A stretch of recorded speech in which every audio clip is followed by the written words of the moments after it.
في رابط من الطيارة لغرفة عمليات مرور القاهرة، بيتم أخذ التعليمات وإعطائها،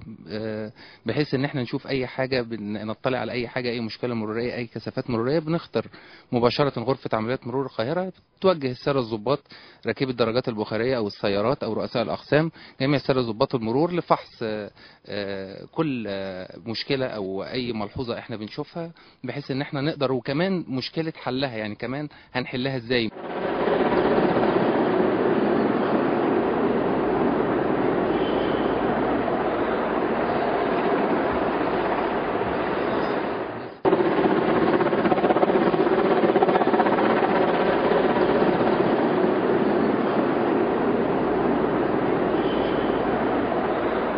إدارة الشرطة الجوية إدارة مستحدثة،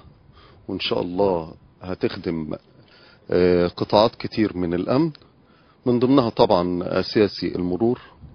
واستطلاع لأماكن والبؤر الإجرامية اللي هيبقى فيها الخارجين عن القانون، السيارات والدوريات الراكبة ما بتقدرش توصل لها. دي هتساعدنا كتير إن شاء الله إن احنا نوصل ونوجه قوات تحت